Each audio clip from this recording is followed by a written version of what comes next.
काय बाई, काय हा पसारा. स्वतःच्या वस्तूसुद्धा जागेवर ठेवता येत नाहीत कोणाला.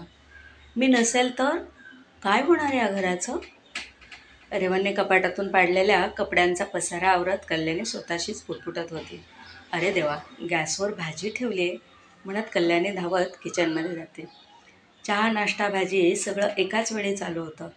नाश्ता दे आई. आणि माझा डब्बा तयार आहे का. रेवणला नाश्ता देऊन पोळ्या करून रेवणचा डबा भरते. ऋतिकच्या आंघोळीचं पाणी काढते. तेवढ्यात आहोंचा आवाज. अगं चहा देते का. चहा देऊन ऋतिकचा डबा भरते. काय गं बाई, हल्ली किती दमायला होत आहे. तरी सगळ्यांचे कपडे टॉवेल सगळं जागेवर ठेवलेलं असतं. सगळ्यांना सगळं कसं अगदी हातात लागतं बाई. असं म्हणून कल्याणी थंडच चहा पिते, उरले सुरले खाते. सगळे कामावर गेले. ओले टॉवेल वाळत घातले. कोणी काय पसारा केला असेल तो आवरला.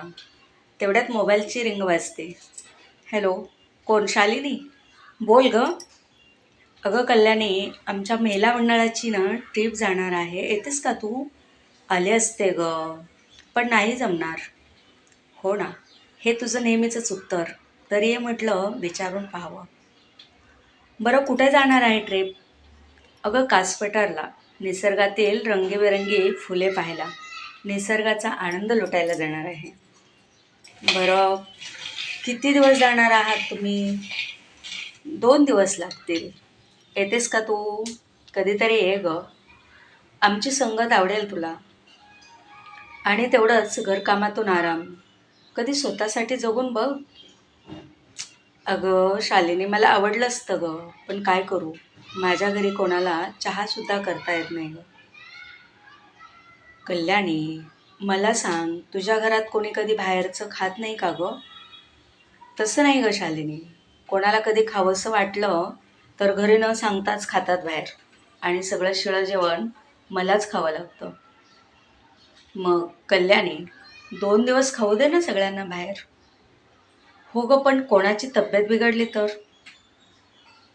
अगं कल्याणी, तुला एक सांगू का. माझ्या शेजारी बघ ती रमा राहायची, तिला तू ओळखत होतीस ना. ती कधी स्वतःसाठी जगलीच नाही ग, कधी कुठे जात नव्हती. तिचं आपलं सतत चालू असायचं, माझं घर, माझी माणसं, माझ्याशिवाय कसं होणार माझ्या कुटुंबाचं, वगैरे वगैरे. पण 2 महिन्यापूर्वीच ती हार्ट अटॅकने गेली ग. तिच्या पश्चात तिची जागा भरायला घरात कपडे, भांडी, साफसफाई यासाठी एक बाई आली आणि जेवणासाठी एक बाई आली. बाकी काय, ठीक चाललंय की सर्वांचं. मग कल्याणी, आपणच म्हणतो ग, मी नसेल तर काय, काय होणार माझ्या घराचं. पण कोणावाचून कोणाचं काही अडत नाही ग. कदाचित आपणच स्वतःला बंधने बांधून घेतो. स्वतःसाठी वेळ काढून स्वतःच्या आनंदासाठी जगता आलं पाहिजे. हो, घर सांभाळणं ही आपली जबाबदारी आहेच, पण आपल्या स्वतःच्या मनाचं ऐकावं ना कधी. राहून गेलेल्या इच्छा पूर्ण कराव्यात. मनाला आनंद देणाऱ्या गोष्टी कराव्यात. हा लेख माझा स्वलिखित आहे. मी सौ कमल मारुती फरट.